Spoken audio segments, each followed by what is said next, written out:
Today we're going to take a look at another horrible case with you. On May 24, 2019, Jennifer Dulos, a doting mother, was never seen again by her 5 kids and family. This shocking event threw the police into a deep investigation, which uncovered an even more shocking truth.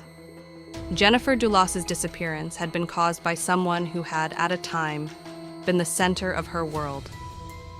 Jennifer Dulos was born on September 27, 1968, in New York City to Hillard Farber, a banker, and Gloris Farber, a philanthropist.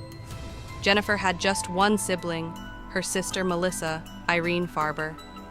She studied at Brown University, graduating in 1990, and got a master's degree in writing from New York University Tisch School of the Arts.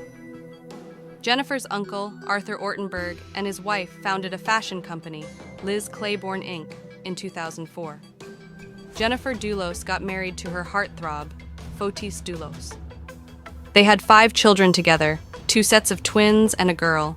They named them all after Greek saints: Theodore Doulos, Constantine Doulos, Petro Doulos, Christian Doulos, and Cleopatra Noel Doulos. Jennifer and Fotis Dulos were united for 13 years until their marriage hit the rocks in 2017. Jennifer had grown scared of the man she was once in love with. This brings the question, who was Fotis Dulos, and what had changed about him? Fotis Dulos was born on August 6, 1967, in Turkey. He grew up in Athens, Greece, before moving to the United States in 1986. He studied at Brown University, graduating in 1989, and later earned a master's degree in finance at Columbia Business School. Fotis met his first wife, Hilary Vanessa Alama, at Brown University. They got married in Athens in 2000. After their marriage ended in 2004, Fotis moved to Connecticut. He married Jennifer in September 2004, a month after his divorce. He had been seeing Jennifer while he was still married to Vanessa Alama. After their marriage, they moved to Farmington, and their union produced 5 children. Jennifer Dulos adored her life with her children. That was what made the police suspicious when she disappeared. Jennifer would never intentionally abandon her children. Before her disappearance, Jennifer had filed for divorce and was fighting for sole custody of her kids. Her marriage to Fotis had gone so sour that she had become terrified for her and her children's lives. The Dulos marriage hit rock bottom in 2017. Jennifer Dulos first hinted about her troubles in her marriage in a blog post on March 12, 2012. She shared how she wished she were a much stronger person, and confrontations did not scare and appall her. In 2017, Jennifer Dulos filed for divorce, citing Fotis Dulos' increasingly independent life and infidelity with his colleague Michelle Troconis, a native of Venezuela. Jennifer Dulos filed for emergency custody of her 5 kids in 2017. Although the court denied her request, it granted her and Fotis Dulos shared custody. Jennifer Dulos was scared for her life, but most importantly, for the safety of her children. She claimed that her husband, Fotis Dulos, exhibited irrational, unsafe, bullying, threatening, and controlling behavior. She shared one of the unfortunate experiences she had suffered in Fotis' hands on June 3, 2017. He had found out that she had planned activities for their children on a Saturday morning, and it had not sat well with Fotis, so he lost control. According to Jennifer, he had become enraged and agitated. She was terrified and tried to get away from him by rushing upstairs. But Fotis followed all the way up, and even after she locked the door and bolted it so that she was trapped inside, he kept verbally attacking her and physically intimidated her. Jennifer Dulos knew she was not safe with her husband. She had invited trouble when she filed for divorce. In an interview, she confessed that she was terrified of Fotis. She had admitted that her desire for a divorce had infuriated him, and he was going to retaliate by harming her in some way. Jennifer Dulos claimed that in May 2017, when she filed for a divorce, Fotis had threatened to kidnap and harm their kids if she refused to agree with his terms in the divorce settlement. He had even bought a gun that year. In 2018, Jennifer requested the emergency sole custody of her kids. During the hearing process, the court discovered that Fotis had broken several court orders. Jennifer was given full physical custody of her children, while both parents shared legal custody of the kids. Fotis was granted supervised visits and monitored phone calls. Jennifer and the kids moved to her rented house in New Canaan, 70 miles away from Fotis Dulos. Fotis Dulos had been genuinely hurt by Jennifer's accusation. In an email he sent to Jennifer in 2017, he expressed his concern for his children's well-being. On the floor of the garage, blood splatters were found, and blood traces were found on one of the walls in the garage and the door. Blood traces were found on the exterior of the Range Rover as well. Inside the house, blood splatters were only found in the kitchen, and it was not Jennifer's blood alone. It was a mixture of hers and her husband, Fotis Dulos' blood. This made people wonder how Fotis Dulos had murdered his wife. Further investigations by the police showed that Fotis Dulos had been at Jennifer Dulos' apartment on the day she went missing. According to the police, Fotis had gone to Jennifer's home with a bike, as the tracks around the house were too small to belong to a car. However, Fotis lay in wait for his wife until she returned from dropping her kids off at school. He then shot her in cold blood, cleaned up the scene, and got rid of the evidence. At about 10:25 a.m., Jennifer's neighbor's CCTV captured the Chevrolet Suburban leaving her home. The police believed that Fotis Dulos had been the one driving the car. The police alleged that he had hidden Jennifer Dulos' body and other items reasonable to the cleaning of the murder scene in the car. After hiding Jennifer's body, Fotis Dulos had abandoned the car 3 miles away from New Canaan. The police were confident that Fotis was a cold-blooded murderer because of his suspicious actions. Later that day, at around 7:30 p.m., Fotis Dulos and his girlfriend Michelle Troconis were caught on tape dumping garbage in trash bins. This could have seemed pretty normal, except they had used 30 trash bins in different spots on Alfred Avenue, Hartford. When the police searched the bins, they discovered different incriminating items in the garbage bags. The police found different cleaning items, some pieces of blood-stained clothes, and used hand gloves. A test was run on the items, and the results confirmed the police's fear. The blood matched Jennifer Dulos, while Fotis' DNA was found inside one of the gloves found and on one of the trash bins. Fotis Dulos murdering his wife in cold blood did not cause as much shock as his girlfriend Troconis being an accomplice in the crime. Michelle Troconis, a native of Venezuela, was many things. She was a mother, a horse rider, and a former ESPN reporter in South America. But what no one would ever expect her to be was a cold-blooded criminal. Michelle Troconis started seeing Fotis Dulos while he was still married to Jennifer Dulos. Her affair with Fotis contributed to the breakdown of his marriage. After Jennifer went missing, the police brought Troconis in for questioning. When asked where she was on the day Jennifer disappeared, she claimed that she had lunch with Fotis Dulos that afternoon, and also claimed that she and Dulos had gone to one of his properties to clean it up in preparation for a meeting with a client.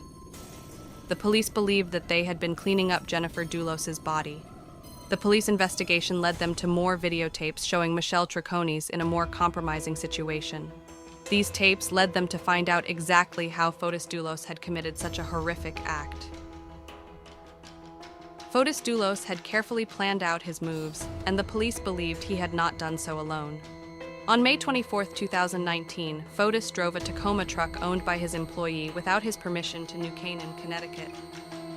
In a video captured by a school bus at 7:05 a.m., the Tacoma truck was speeding on the highway towards Waveney Park in New Canaan, the place where Jennifer's Chevrolet Suburban would later be found.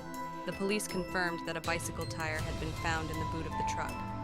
This affirmed the police's speculation that Fotis Dulos had cycled the 3 miles from Waveney Park to Jennifer's apartment in New Canaan.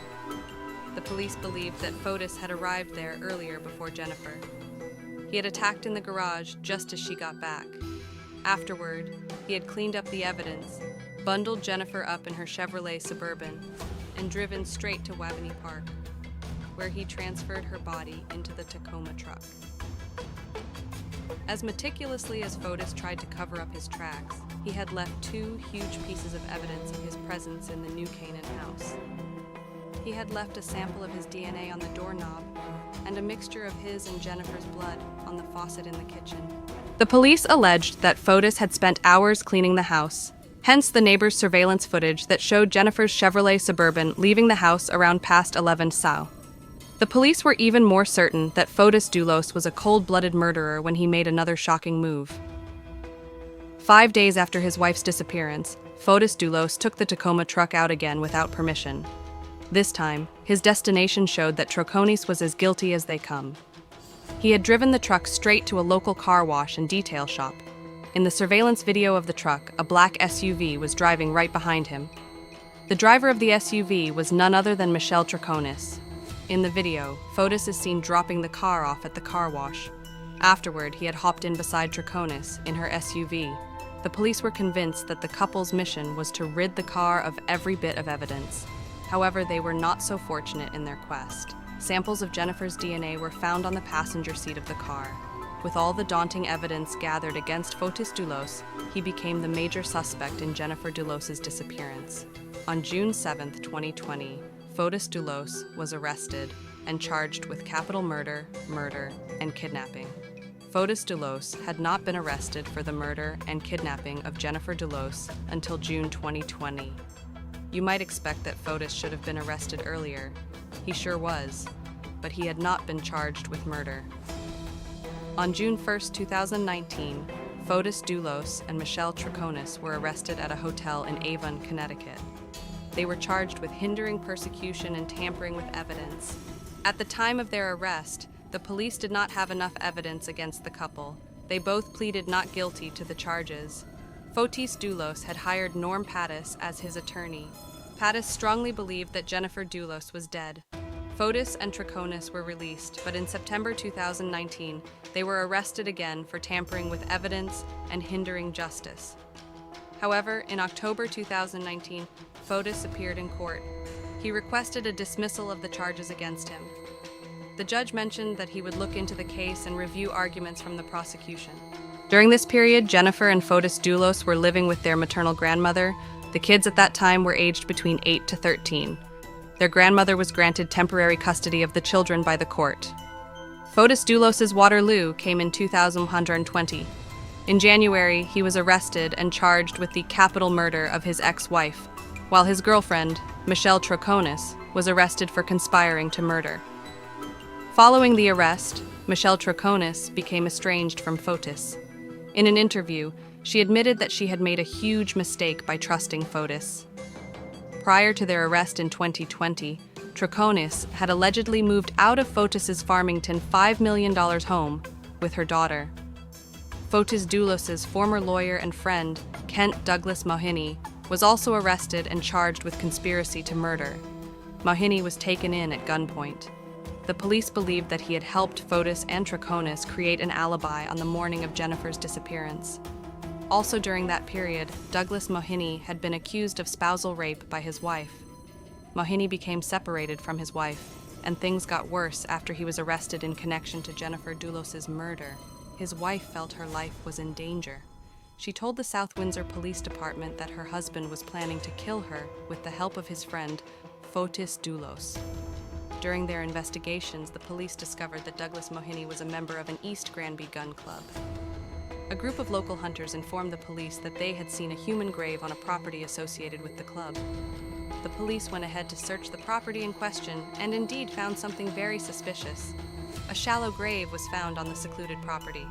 In the grave, the police found 2 bags of lime and a blue tarp. There was no body found in the grave, but the police believed that it could have been removed. The grave had been discovered with the help of a canine in August 2019.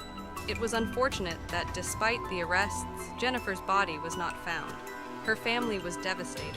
Despite the fact that their daughter was about to get justice, in an interview, the family's spokesman confessed that the arrest of the suspects did not give them any sense of closure. He admitted that the incarceration of Jennifer's murderer could never bring her back, so the ache in their hearts could never go away. Fotis Dulos's bond was set at $6 million on January 8, 2020. He was released the next day on bail but had to return to court on February 8, 2020. Michelle Troconis was released on bail as well, while Douglas Mohini's bond was set at $2 million. However, it was reduced to over $200,000. He was released on bail on October 19, 2020. Fotis Dulos's fear, after his cruel actions caught up with him, led to an unfortunate event on January 28, 2020. Fotis failed to appear in court for an emergency hearing. The judge gave an order for him to be brought to court. On getting to his Farmington home, the police found Fotis in his car unconscious. Fotis apparently could not face the consequences of his actions, so he tried to take his own life. Fotis had poisoned himself with carbon monoxide. He had connected a vacuum cleaner to the exhaust pipe of his SUV and passed it back into the interior of his car. The police had performed CPR on him and restored a faint pulse. He was transported to Yukon Medical Center by ambulance. The center transferred him to Jacobi Medical Center in the Bronx to undergo hyperbaric oxygen therapy. While at the hospital, Fotis's children, who were still living with their grandmother, visited their father. It was the first time they saw their father after he was accused of murdering Jennifer. A suicide note was found by the police in Fotis's car. He had written that he was not ready to spend an hour in jail over something he knew nothing about. On January 30th, 2020, Fotis was confirmed dead by the Jacobi Medical Center. After Fotis's death, the police report released showed that Fotis's last girlfriend, Anna Curry, claimed that she had been with him on the day of his emergency hearing. She told the police that she and Fotis had planned to drive to the court together. However, Fotis told her he would prefer that they go separately. Curry admitted that she had been terrified when Fotis's attorney had called her to ask why Fotis was not in court. She had been driving at the time, and she had told him that Fotis should have been in court, to which the attorney replied that Fotis's GPS tracker showed that he was still in his Farmington home. Curry immediately knew that Fotis had done something to harm himself, and she asked the attorney to call 911. After Fotis's demise, the murder charges against him were dropped. On March 3, 2020, a judge passed a nolle PRI request to the prosecutors. Fotis Dulos was not acquitted of the charges against him, but the case could not continue as he was dead. Nolle PRI is an acknowledgement of that fact. However, it provides the prosecutor with a year to refile the case, or it is permanently dismissed. During the hearing, Fotis Dulos's attorney expressed his interest in clearing his client's name. Norm Pattis believed that Fotis had been framed. He argued that whoever framed Fotis had dumped the bloodied clothes and other incriminating items the police found in front of Fotis's front porch. Fotis, in turn, had innocently set out to dispose of them, hence the surveillance footage the police had found. Pattis requested to substitute Fotis Dulos's estate as the defendant. However, Pattis's request has not been considered. Since Michelle Troconis had been put on house arrest after she had been accused of conspiring to murder Jennifer Dulos, however, there had not been any significant progress on her case as the COVID pandemic had put the case on hold. Troconis' lawyer, John Schoenhorn, in an interview, had confessed that there had not been even the slowest progress on Michelle Troconis' case. However, she was scheduled to appear in court on August 6, 2020, while Douglas Mahoney was to appear on June 2, 2020. Both parties still pleaded not guilty to the charges. In an interview, Michelle Troconis addressed all the people who had made up their minds to judge her without even knowing her personally. She admitted that it was possible to misjudge people. However, she could not be the judge as to whether Fotis Dulos was capable of murdering his wife, but she was capable of judging the fact it had been a waste of time trusting Fotis. 4 years after Jennifer Dulos' disappearance, she still had not been found. Over the years, the police have scoured several places for her body. In 2019, the police had begun their search in Waveney Park, 3 miles away from New Canaan. They had made use of canines and helicopters to carefully search the area. However, when there was no positive result, the search was extended to New York City. The Dulos family owned a property there. The police had searched the property carefully before turning their attention to central Connecticut. The police did not relent in their efforts to find Jennifer as they went ahead to search Hartford CT. Their search had led to the surveillance tapes showing Fotis Dulos disposing of garbage bags in different trash cans all over the city. This led the police to the garbage processing plant of the city. The search took weeks, but it was worth it as the police found a lot of useful evidence. The search continued to a special fishing pond in Avon that the Dulos family usually visited. The police proceeded to central Connecticut. They searched houses that belonged to the missing's husband's company, 4 Group Inc. The area covered is estimated to be about 3,000 acres. However, Jennifer Dulos was not found. In August 2021, the search led them to a Farmington house on Mountain Spring Road, which was connected to Jennifer Dulos' husband. The police had chosen to search the house to follow old leads. A renowned expert in finding out unmarked graveyards, Bob Perry, was invited by the police. Also, the police brought a septic tank and an excavator to get the best results. Up to this moment, the police have not given any information about finding Jennifer Dulos's body. Despite how horrifying Jennifer Dulos's story was, something good came out of it. In May 2021, the Connecticut State Senate passed a domestic violence bill. The bill was named after Jennifer Dulos and another woman who was a victim of domestic violence, Jennifer Magnano. The bill got almost undisputed support from every member of the Senate. On June 28, 2021, the bill was passed into law by Governor Ned Lamont. The other Jennifer the law was named after, Jennifer Magnano, was also a victim of a very toxic marriage. In 2007, she was murdered in cold blood by her husband, Scott Magnano, in Terryville, Connecticut. Immediately after the gruesome act, Scott Magnano committed suicide in front of their 3 children. Jennifer Dulos's family sadly has not been able to move past their daughter's death. In an interview, the family spokesman expressed how much the family missed Jennifer. He shared that Jennifer's wonderful personality and bright demeanor made even people who never knew her personally hurt by her disappearance.